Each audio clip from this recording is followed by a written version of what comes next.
All right, we are back. Episode 2 of In the Box, presented to you by Ridley Park Wiffle Ball League.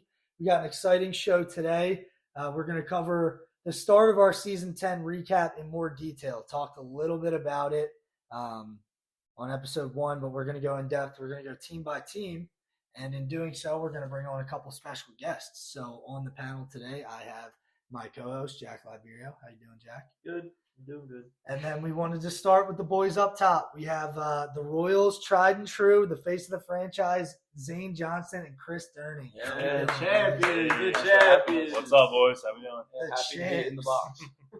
In your guys' box. Opportunity. We're happy to be here. You thought about that on the car ride here. Oh, no. Zane's been R4. Automatic. All right, so yeah, we got Chris and Zane here representing the Royals on the call. I thought this was a no-brainer. These guys are the Royals. So Kills me to say that, but yeah, we had to have the champs on first for sure. Let's go. Fun fact that I looked up, you guys have a combined 215 games in Royals jerseys. So it's too many. It's I was crazy. looking at that today. Just us? Yeah, between the two of you. Damn, it's 215 games or something ridiculous. Jesus. Yeah, so we're gonna interview. We'll kind of just recap their season. And then I got some questions. I think Liberia has some questions. We'll interview these guys. And, whether after the interview, we're going to play another round of Beat the Commish. And then we're going to talk a little Uwiffs now that the drawing's out and then wrap things up. So keep it nice and easy today, Liberia. Yeah, man. It kills me to see Goose with a ring on his finger. I'll tell you that. Yeah, man. Chris is here with the ring. I'm not mad about Zane having one because he's carried the Royals forever. But Goose having a ring on his finger is brutal. He needed one. Yeah, he did, but not for He my did sake. need one. I thought we'd have the video up and running today. I know. We're working on that still, but for right now, we want to just make sure we're pumping out some stuff. All right, so hitting on the Royals season. On draft night, you guys were number 1 in the power rankings. I think only one other time has the number 1 team won, and that was the 2021 Dodgers with Tommy. So you were number 1. That's a lot of pressure. Chris, you've been on some very good teams before, and Zane with your Royal squad. Were you guys a little nervous being number 1 on the power rankings? Did you feel a lot of pressure? No, not really, because the only doubt was Tommy's arm. But we knew, and we'll get into it later, we knew that what we had to do was save his arm as long as possible. So get him through the regular season with the least amount of innings while still getting a good enough playoff spot to put us in a good position. Yeah, I mean, knowing that Tommy's going to come out throwing 95 miles an hour and he's your reliever, can't get too worried with that situation. Yeah, so that was the interesting thing. So with the Tommy Zane duo, 100% the best 1-2 punch pitching wise. Maybe ever. Maybe. I don't know. Tommy Bose. I know, but he was a rookie. I Zane still and Bose. think the Zane and Bose might have been better because you were both top 3 in Cy Young voting. We could have had 2 Cy Youngs on the same We team. didn't give up a run until the second to last game, Cam hit a home run. So I think it's definitely up there. For which team? But the Royals. 2022 I Royals. thought you were talking about, because I was going to say, listen, I did hit a home run in game 2 against you guys. I really step back for a second. yeah, so definitely one of the top pitching duos. But like I said, you guys started off 5-5, so it was a little bit here and there. It wasn't as dominant as people would have thought going into the season. But then you ended with 4 straight wins, and those wins were huge because, like you said, Zane, locked up the 2 seed via the tiebreak. First time we've ever had to do that. We had a 3-way tie for the 2 seed, but the Royals got that. They got a bye to the semis. And, I mean, you can tell with all the pitching in our league, you could see Polanco in that semifinal matchup. I think he was sitting 65 to 70 by the end of game 2. Like, so as Zane's saying with Tommy's arm, that's just so big if you take extra innings, especially off Tommy. But they get that, sweep the Mets in round 1, pretty easy series overall. And then the championship, I mean, that was a great series. We'll get into it a little bit more, but won game 1, lost game 2 in extras, and then had an all-timer in game 3. Zane with a shot off Bose in the 7th inning to win it. Yeah. I don't know. I went home early, so I didn't really watch it. Yeah. And then just a few more things to highlight. So, I mean, that's the timeline. Zane had another monster year, 314 average, another 5 home runs, and then very underrated, I feel like, on the mound. Do you know how many innings he pitches here? I think like 40, 43, somewhere around there. 48 innings to a .94 ERA. Nice. Very slept on. It's solid. Very underrated. Solid. That's why Zane's second in my MVP. And he was second in mine. And this was something that annoyed me when people were leaving him off completely. It just made no sense to me because you had a very good year and you got hurt a little like Cam did on our team, Chris, the Jays in 23 because your guys' team was so good. So people are like, well, he should. And you lost it last year because your team stunk and you didn't make playoffs. I gotta find that sweet spot. Yeah, I know. I gotta be mediocre. I need to be on a mediocre team. Tune in. I can make that happen. Don't get me wrong. I can be on a mediocre team if I wanted to. And then Chris doing what he does, 13 hits this year. He did have a home run though. Yeah. So not known for the home run. It was a big one too, wasn't it? I think it was like go ahead off Ben. Yeah, it was off Ben. It wasn't. It was Oh, never mind. Yeah, no, it was. No, it was. It was back to back with you. It wasn't a go ahead. You hit a home run. I hit one right after you, and it ended up being the winning run. Right, that was scored. Yeah. So it ended up because you had like 3 games straight where you had the go ahead runs. Yeah, I think it was 3 or 4 when I was looking at a game winning run. So I mean, that's just what Chris has always done. He batted .277, 13 hits.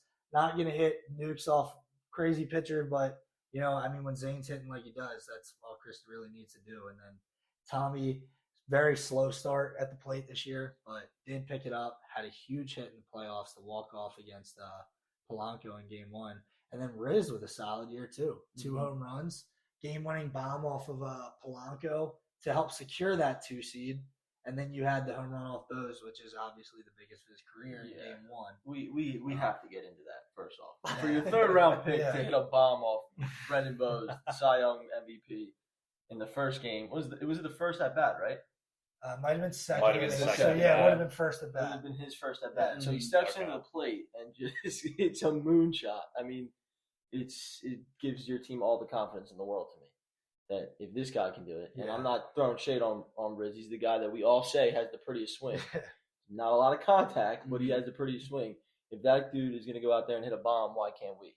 The rest of the entire squad. And honestly, that was the thing where seeing that, then we knew like, hey, we don't have to just rely on Tommy to throw strikes and get people out. We don't have to rely on me to get a home run. Like we got there as a team, and then the whole team's going to contribute to this win.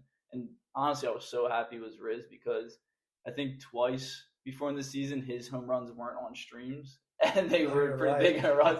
So for him to get that home run in that spot, he needed one like that. That one got full video footage. Yeah, that was Noah awesome. from the streams. Could be happy for Riz. So you had 2 streams with Millsy, so that was crazy. But that's their recap. You know, up and down season, great season from Zane, another solid year from Chris, good pitching all around, and ultimately first championship in Royals history. So, I mean, it was fun to watch. It took a decade. It did. It took a decade. It's a long 10 years. This team has been close. They've been very far. They've had both ends of the spectrum. I mean, I think the Royals have missed playoffs 3 different years, and they've also made the championship twice. So it's either hot or cold. Zane just tanks the 1 year, gets all the good picks, and then he's back. So we get into some questions I had for you guys. One thing kind of goes off the Rocky, like, I guess, first 10 games. Do you guys think there was, like, a point in the season where things, like, felt different, as in, like, oh, wow, like, we're actually going to do this? Or do you think your mindset was kind of the same all the way through the year? You can go first. So a specific moment that stuck out to me for sure was when Riz hit that home run, the game winner off Polanco in the regular season. Yeah, that was because in wiffle ball, like, we have such good pitching in our league that the big hits are what's going to win you games, especially down the stretch, especially in the championship. So to see Riz be able to do that in that spot, help us secure the 2 seed, that gave us all the confidence in the world moving forward for sure. Yeah, no, I think the point where I was like, this is a championship season, we're going to win it, when I didn't draft Chris in the first round. when I drafted Tommy, then luckily enough, Chris fell to me in the second. Then it was like, all right, we have the team. We have the roster to do it. We just have to execute. Yeah, so you kind of had that mentality the whole year. Like, okay, we just got to take care of business. Yeah, for me, I think I from an outsider's point of view, my biggest thing was Tommy because we saw games where he was throwing 95 and games where he was throwing it looked like he couldn't even reach home plate. Mm-hmm. So when, like Chris said, once you guys got that 2 seed, I was like, okay, this is probably they're gonna get to the championship. Tommy's gonna be. You had over a month wait, I think. Yeah. Between your last game and the semis. So Tommy was as fresh as he could be. I'll be honest though, Tommy was doing a really good job of pacing himself throughout the year. Like he was intentionally trying to work his body up to that point where he could go. Because I remember in the chip, he's going against Bose. Someone heard Bose say, "Yeah, I can outlast Tommy if it needs to go 11, 12 innings." And Tommy's like, "All right." I told Tommy that he was fired up actually. So I did say that. Tommy is the Tommy you want. No, that's true. Yeah, I saw some NWLA Tommy in that championship. For sure. That's a different animal. Liberia, you want to alternate here? I don't know if you got anything specific. The only thing I have really about this whole situation, like I said, I'm not very thrilled that Goose got a ring. But Chris, I swear to God, the happiest I've ever seen you is in the pictures when you have your ring. Oh my God. So, like, you started the Royals in 2016, and we all call it the Plumber days, and you were the captain, and then Zane took over. So, I mean, to win a ring, not only a ring, but to win a ring in Royals uniform, tell us how that felt. Yeah, I mean, it meant the world. Like, we didn't notice until, I think, a day or two after that the roster that ended up winning the championship was the same roster that we started with 10 years ago, which I thought was insane. But I don't know, like growing up, those 10 years before, like people thought we were good. Like obviously we had Zane who's really good at wiffle ball, and like we had some good players, but like at the end of the day, people were like, oh, those are just the lax kids, and like they're not really going to make a run. There's way better teams. So our group to be able to figure it out and win that was cool. Not having Ben kind of sucked.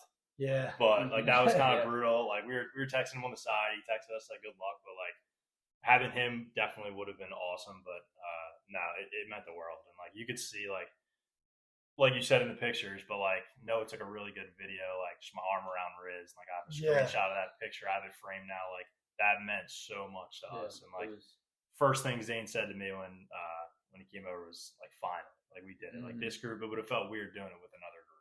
Like the Jays, we were close. The Royals, we were close. Like, it would have felt weird. Chris says that, but he tried his hardest to leave the Royals. He went to every team trying to will him to, and then he ended up just calling back to us to get the. I had no control over that. You could have drafted me sooner. There's a couple guys lingering out there that they should get a ring for. I'm not naming names. Eric Stewart. He needs a ring. That guy was through hell. It's funny you said that. Because there was a little bit of me that was bitter because of that 2023 Jays season. I wanted to win a ring so bad with that squad, but it was fitting that you got your first one with the Royals. It was fun to watch for sure. And highlighting on the 10 years, like not to throw you totally out there, Chris was one of the only players to never make a championship. It's you and Vinny that started in 2016 and never made a championship. That was the first playoff series that you ever won. Yeah. All right, don't brag. No, I'm just saying, like that's like it's crazy. That's hard to do in 10 years. I think the record it shows how good our league is. Yeah. So or how bad I am. Yeah, Go either way. He did have 3 first-round buys, so that does take away the opportunity of winning a series. But it shows that you were on really good teams, and it just never happened. So. And now Vinny's the last one that's never played in the championship that started in 2016. I think there's like 6 guys left that don't have a ring because you two and Riz all knocked off that list right now. So that was awesome. And then kind of you guys hit it on like already we're talking about that, but like no franchise has seen more overlap in a roster than the Royals. And like Chris was saying, I gotta imagine that makes it so much more meaningful to win it with that team. So yeah, I think that's just. Overall, I was looking through today and going through all the years since 2016, and you don't see. There might be a couple names that aren't overlapping every single year. It's actually insane. Yeah. How many do you think there's probably 5 other players, 7 players? I think about this all the time. It's AK, Pat for the playoff series in 2020. Frankie early on, and then I honestly don't know who else. It's not many. Nick Bose, Pellegrini. right? Pels. Yeah, Nick Alright. Pellegrini. No. Haley Mayer. We're not name dropping Nick Pellegrini. He does not need any shout out on this podcast. Now he's going to tune in just because his name got dropped. I had to sneak it in. There's an extra view. Oh, man. So, obviously, the end result was great. You guys won the championship. What was the vibes like game 2 after losing in the chip? Because you had a pretty dominant game 1 win. It was 4-0, 5-0. But then Bose locked it in game 2. I don't think you guys had any hits. And then Tommy walked in and running extras. So knowing you got to go up against Bose in a goat roll game, what were the vibes like for you guys as a team? I think the vibes are high, but me personally, like I knew it was always going to come down to game 3. Yeah. Like I had a feeling that we were going to win the reliever game no matter what. Obviously, our win in the first game turned out to be because Riz hit that home run and they brought in Byers and he couldn't locate the zone. But I knew we were going to win one of those games because we had the better reliever. Yeah. So I always knew it was going to come down to game 3, and it was just going to, whoever came up with that big hit at the end. Yeah, I was going to say the same exact thing because we almost planned to play that game 3 or whole strategy because once we won that first game, it was almost like we were playing with house money in the second game. That's why I started. Yeah, you're right. Yeah, because I remember when I started, there was a lot of people like, oh, I wonder why Tommy's not started. Mm-hmm. But it was because we were saving. We were seeing how long we could get away with me pitching. I think it was like 4 innings. You pitched 5 shutout innings. Right. So started right. Yeah. So we were comfortable with that, saving Tommy, and it paid off because the. Yeah, I mean, you could pretty much say that we kind of just accepted the fact that, we're going to get to game 3, and that's what it's going to come down to. Like, Bose is going to pitch really well, and, we're just going to have to come up with a big hit.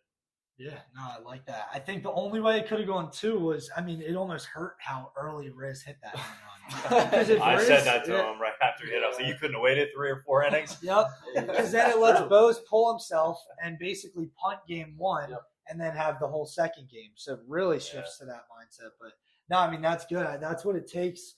You can't let game 2 loss rattle you for game 3, and you guys really didn't. It just you stayed to it.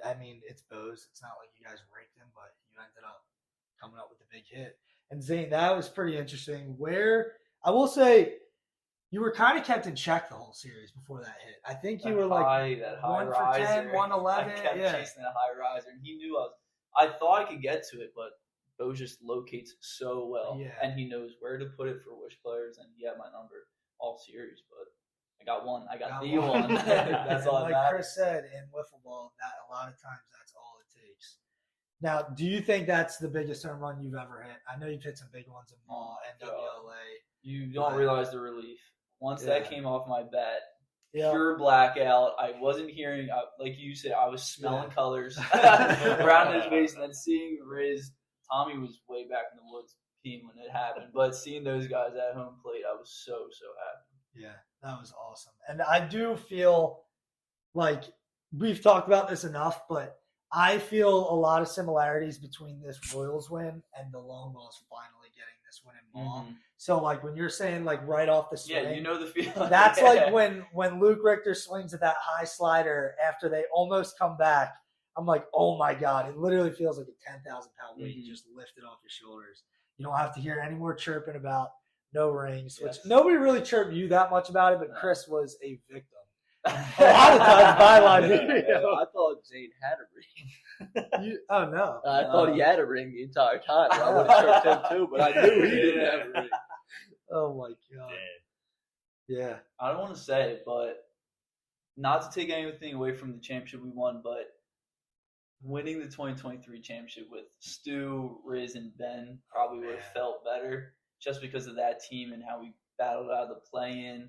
We swept the Phillies because Stu hit a home run off Colin, beating Bose in the semifinals, and then just couldn't. It was a great series against Greg, but they just had really good hitters. They outlasted you. I think you threw like 35 innings in that playoff run. I think so, I threw like he swung at about 45 balls. It's more than Millsy. I'm pretty sure it's actually more than that. I think it was 100 innings total. Because when I was looking at it today, I literally had to double take and make sure I wasn't. Oh my God! Yeah. It was 46 and a half innings because for Zane. I thought it was on 2023 regular season and not 23 playoffs. So when I did a double take and I kept clicking the 2023 playoffs, and I was like, I didn't even know that was possible. It's amazing what drugs can do. That's crazy. I mean, ibuprofen. Ibuprofen. Oh man, I that was an awesome run to watch. I think everybody was rooting for you guys, but I'm happy Chris. You got it No, I'm kidding. I know you were. He was probably flip flop from where Ben was this year, like a little bit. Like I want to see him win it, but What that 2023? Yeah, I remember you screaming in the chat, "Stop swinging at balls!" You guys are giving him the game. I definitely would have been really excited to see you guys win that, but I was chirping you for sure. I was like, "Damn, dude, if you guys win this, that'll be upsetting." I was upset, not just because I'm not on the team. Like I'm not saying because of that, but because the Jays lost. Like we had just lost. It's like, damn. To that Pirates team. And Millsy had the series of his life. So when he was up there just throwing balls over and over and you guys are swinging, I'm like, oh my God. All right. I mean, that's all I had question-wise. Zane or Lib, you good? Yeah, I'm good. I literally wanted to only ask about Chris's big smile. I've never seen the team so happy. No, that's so true, though. The video that Noah has, like Chris said, with the final out where he gets in on the group is awesome. Teddy tried his hardest to ruin that. With the check swing, dude. The check swing, dude. Every pitch, like, cause it just shows like how hard it is to win. But like, we have Tommy on the mound. Yeah. We're down to the last strike, and I'm still nervous. Like it's Millsy. It's one swing. Like you never know, and Millsy hits those types of balls like all the time. So I'm just sitting there, and he has that check swing. Teddy calls him like, "Oh, dude, I cursed at him so bad. I was so pissed off." It's a tough spot. I'm not saying he was right or wrong. Honestly, it was really close. It was really close, but I was. Teddy gets thrown into that. I will say it was about as 50-50 as I think you could get on a check swing, and for Teddy, who came up to watch the chip and gets thrown into that spot, to end the championship on a check swing call, that would have been like, imagine we slow it down and he didn't go. It would have been horrible. Yeah, I'm glad it didn't matter. I would be in jail right now if Millsy hit a home run on that next game. Oh my I God. can promise you that. Oh, Teddy. All right. Well, we're going to transition now. We're going to do our second installment of Beat the Commish. We've decided we're going to do it with one of our guests here. So Liberio has some questions. Chris and Zane, you guys can figure out who wants to do it. Let's team up. Let's put our brains team up against the Commish. We can team up, dude. Two of our. I'm allowing to team up. I'm allowing. I don't. Two of our brains. Because I don't expect them to do that well. I have zero memory. I don't think these questions are going to be tough. They're a little bit on the tougher scale. The only reason I might know these is because of the graphics and stats that might be on the graphics. That's the only way. That's true. But he's brave. I have no, he's not. All right, we're going to do our first ever 2v1 then. I'm going to step outside. Liberia will take over from here, and we'll get some questions asked. All right. We're going to play Beat the Commish. Timer will start after I'm done asking the first question. It's Royals trivia. Here we go. In 2016, only one player for the Royals besides Chris played at least 50% of the games. Who is that player? Tommy. Correct. How many seasons has Brendan Ridley played for the Royals? 2017, 2018. No Royals in 2019. 8. Correct. Wow. In 2023, how many postseason games did the Royals play? 2018? I'm sorry, in 2023. Yeah, 2023. Oh my God. Counting the play-in? Counting everything in the postseason. Okay. 1, 2, 3, 4, 5, 6, 7, 8, 9. Wrong. Yep. Besides the Royals, name the only other team Eric Stewart has ever played for. Dodgers. Correct. This is insane. Who had the highest batting average in the 2025 playoffs for the Royals? Man. Chris. Correct. Yeah. Good job, fellas. 4-5. Let's go. There you go. I'll tell you what. I didn't know it was going to be Royals trivia. Okay. Before I say this, the questions, when I had this in my mind writing this down, I was like, yeah, if I had to pick one, I'm going to pick Chris to win this. Oh, okay? yeah. Not you. I wasn't picking you. I didn't know it was going to be Royals How many trivia. did we play in the playoffs 2023? 10. So would you say 9? We lost to the Astros, 1 against the Angels, 2 games against the Phillies.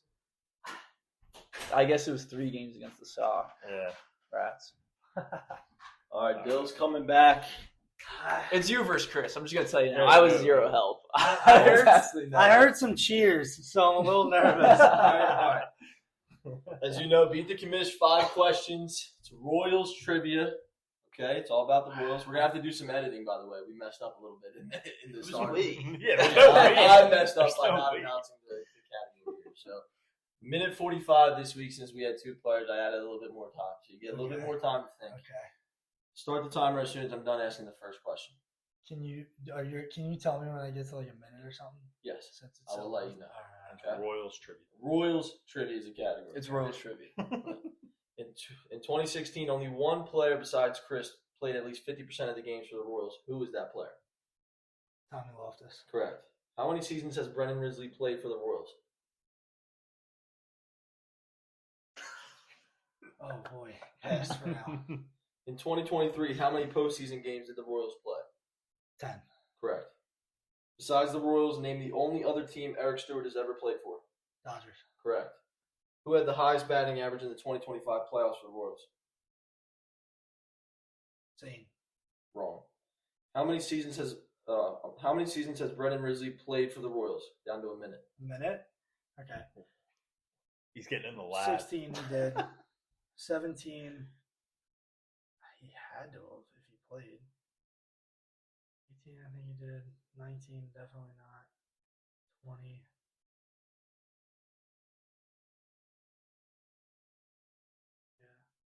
Just rifling through the mental filing cabinets right now. 22 he was on the Angels.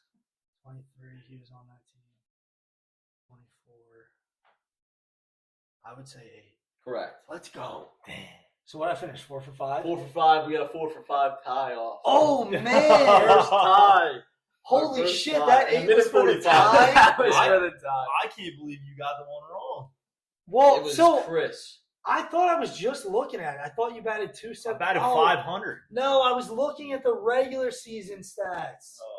That should have been a layup because he wouldn't have asked it if it was Zane. Right. What one did you guys get wrong? How many games? How many games? Zane said 9. I forgot we went to 3 games against the Sox. So we got a tiebreaker question. Chris cannot answer this question. Okay. There's no help from Chris. It's only Zane versus Dylan. Why? Because I got all 4 of the other ones the right. captain versus the commish. What's Zane's middle name? Ready? How is this going to work? Oh, first whoever to answers say. it first. Okay. Oh, Whoever answers it first is how we're going to go. One question, whoever answers it first. Yeah. Okay. In 2019, there were no Royals. Who did Chris play for? Pirates. I will say, I knew that. We played them opening day. I knew that too. It was 2-0. That's great. Hey, 2-0. Dude, yo, the Riz pull at the end, rattling off the mental filing cabinet, like Zane said. Yeah, a minute 45 might have been a little. Well, how much time was left? You had 15 seconds left. Okay, so I did it. Yeah, but you were able to go through it. I know. But Yeah, we got that one quicker. Yeah, Actually, how much time do we have left when we you were guys done? had way more Like a time. minute? Yeah, you guys, 10? well, that was if you took out that question, I would have been done way earlier. Yeah, Yeah. for sure. But I would have went 3 for 5. For sure. Yeah. For sure. All right. You won. I will say, for future tie breaks, Yeah, I honestly didn't think of it. well, one way that they do it, I know on WIP is like They rattle off a bunch. They So, like an name example, the you could have been motion. like keep going 1 for 1 on Royals players until somebody runs out. Which I would have Royals- gotten yeah. that. I know So- my players. Because that's where it might be I tough. mean, there's only like 7 dudes. I know that would have been tough, but something like that. Yeah. I know all 10 of our players in history. The important part here, I am 2-0, undefeated, That's crazy. with a crazy pull on wrist to force the tie break. Someone say lucky. I don't know. Yeah, a little I bit. can't believe you guys got 4 for 5. I didn't expect you. I got Yeah, you really Zane was looking at me with like a deer in headlights. Crazy. Yeah, because Zane had no clue. Zane answered the only one that got wrong. That is true. Because he was on that team. Yeah, and Chris wasn't on the 2023 team. So That's so Man, what a team that was. That was such a good because team. it was 2 playing games, 2 Yes. against the Phillies. and then 3 and 3. Yep. Yeah, and I will say, pulling up Zane's inning count for that helped me get that one that quick too. I would have got to it, but I remembered seeing it when I looked up here. All right, there we go. So 2-0. we can move on to our last bit here. We're at 31 minutes, so we'll try and wrap up in a couple minutes. You want to get into Uwiffs real quick? That's what I'm saying. Oh, okay. The last bit, yeah. So our last main thing here, we're just going to do a little Uwiffs talk. We have the drawing. It's been out. Our first matchup is North Stars. And I'll ask Liberio, how you feeling about this one? I know nothing about those dudes. I'm just going to go in and try and throw strikes and try and strike people out and hopefully get some run support. Yep. And yeah, that's the game plan, really. Get an hour and a half warm up in, some Tiger Bomb, some ibuprofen, and throw the ball pretty hard, hopefully. Yeah, that's all I got for you, really. North Stars, they're a good team. I think their hitting might lag a little bit behind in fast pitch. I mean, they have Sibbett and the Steffes brothers. Sibbett's a dog at NWLA, but it's definitely different. They play clean ball yellow bat with a speed limit. So it's a big difference. I think their hitting is lagged. They're going to be good pitching. And Zane, this is actually a good question for you, too. You guys played the North Stars last year in the Comeback Cup. Do you even remember that? Sure. You pitched the whole game and hit a home run. Sounds like me. sounds like something I do. It was after the Blue Balls matchup when you guys played North Star. No, Cam came in that game, didn't he? No, you pitched because he pitched against the Stompers.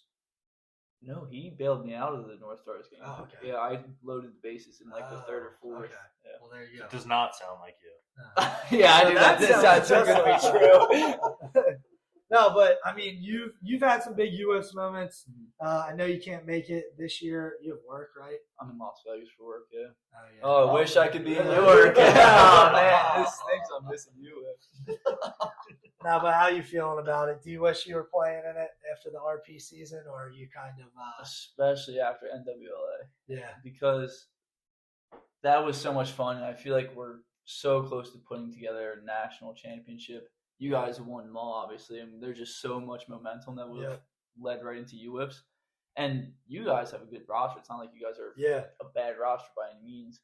It's just a matter of, like Liberio said, just getting the bats hot.